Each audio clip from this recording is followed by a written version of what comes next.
அழகியின் ரசிகர்களுக்கு வணக்கம்.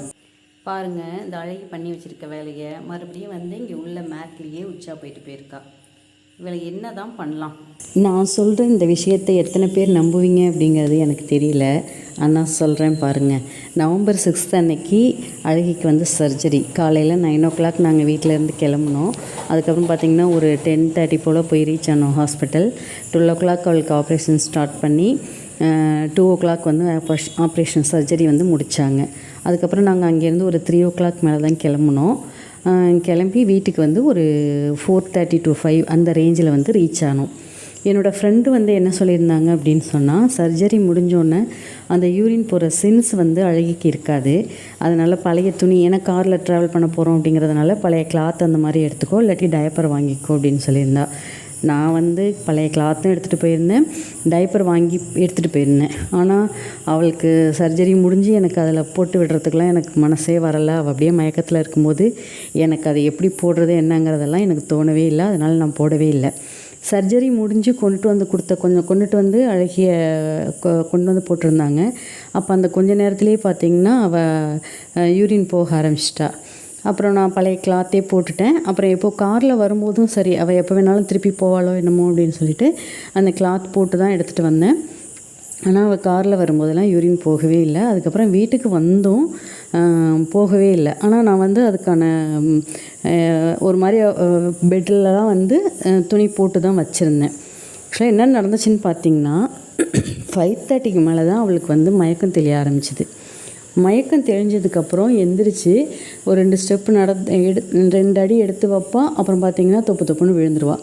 அதுக்கப்புறம் நான் கயிறை போட்டு கட்டிவிட்டு அவள் எந்திரிச்சாலே அவள் விழாத அளவுக்கு நான் கயிறை பிடிச்சிட்டேன். அவள் நடக்கவும் விடலை. அந்த மாதிரி கேர்ஃபுல்லாக பார்த்துட்டே இருந்தேன். அப்புறம் அப்படியே நைட்டு ஃபுட்டு கொடுக்க வேணான்னு சொல்லிட்டாங்க.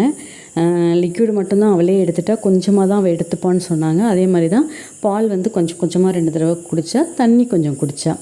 அப்புறம் ஒரு 9:30 போல் நான் படுக்கிறதுக்கு ரூமில் கொண்டுட்டு அவளுக்கெல்லாம் பெட்டெல்லாம் போட்டு துணியெல்லாம் போட்டு கட்டி போட்டுட்டு என் பக்கத்துலேயே அவளை நான் படுக்க வச்சிட்டேன். ஒரு 10 o'clock போல் வரைக்கும் நான் முழிச்சிட்டு தான் இருந்தேன் அவளை பார்த்துட்டு. அதுக்கு மேலே என்னால் முழிச்சிருக்க முடியல. ஏன்னா காலையிலேருந்து அவள் கூடயே நான் உட்காந்துருந்தது என்னால் முடியல. அதுக்கப்புறம் தெய்வத்து மேலே பாரத்தை போட்டுட்டு தூங்கிட்டேன் நான். அவள் என்ன பண்ணானே எனக்கு தெரியாது. ஆனால் நான் நல்லா தூங்கிட்டேன். திடீர்னு பார்த்திங்கன்னா நைட்டு அழகி என்னை கன்னத்தில் நாக்கால் நக்குனான். என்னடா அது அப்படின்னு சொல்லிவிட்டு நான் முழிச்சு பார்த்தேன்னா அழகி நின்றுட்டு இருந்தா. அவள் ரூம் வாசலையே பார்த்துட்டு இருந்தா. சரி என்னவோ சொல்கிறா அப்படின்னு சொல்லிவிட்டு அப்புறம் எழுந்திரிச்சு அவளை அவுத்தனா நேராக வாசலுக்கு மெயின் டோருக்கு வந்துட்டான். சரி வெளியில் போகணுன்னு நினைக்கிறா போல் அப்படின்னு சொல்லிவிட்டு நான் அவளை கூட்டிகிட்டே பத்திரமா கூட்டிகிட்டு வந்தேன் கயிறை பிடிச்சி. அந்த ராத்திரி கும்முருட்டு அப்படியே லைட்டை போட்டுட்டு வெளியில் வந்தோம்னா அவள் தோட்டத்தில் மண்ணில் தான் போயிட்டு உச்சா போவாள். அந்த நேரத்தில் அங்கே போய் அந்த சிமெண்ட்டு தரையை விட்டு அந்த மண்ணில் இறங்கி உச்சா விட்டுட்டு மறுபடியும் அந்த சிமெண்ட்டு மேலே ஏறி நின்றுட்டா. அதுக்கப்புறம் அவள் நடக்கவே மாட்டேங்கிறா. எனக்கு என்னடா ஒன்றுமே புரியல. அதுக்கப்புறம் நம்ம லைட்டாக அப்படி இழுத்து பார்த்தனாலும் அவள் வரவே இல்லை. சரி அவளால் நடக்க முடியல போல் அப்படின்னு சொல்லிட்டு அதுக்கப்புறம் நான் தூக்கிட்டு வந்துட்டேன் உள்ள. அப்புறம் தான் நான் மணி பார்க்குறேன். நைட்டு 1:30 மணிங்க இது நடந்தது.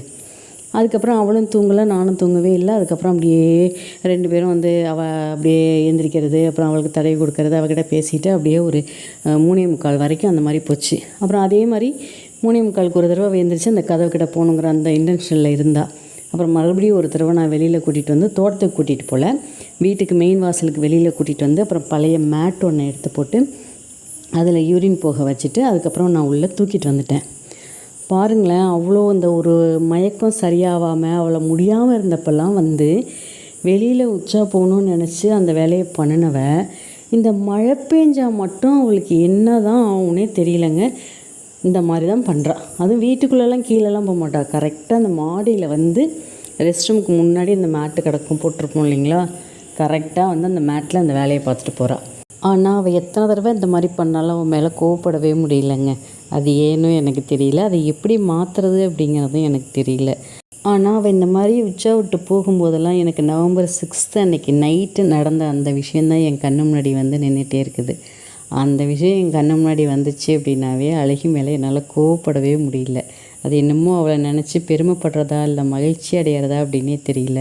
அது ஆனால் உண்மையாலுமே மனசை வந்து ரொம்ப டச் பண்ண ஒரு விஷயமாக தான் நான் நினைக்கிறேன். நீங்கள் எப்படி நினைக்கிறீங்கன்னு மறக்காமல் கமெண்டில் சொல்லுங்கள். லைக் பண்ணுங்கள், ஷேர் பண்ணுங்கள்.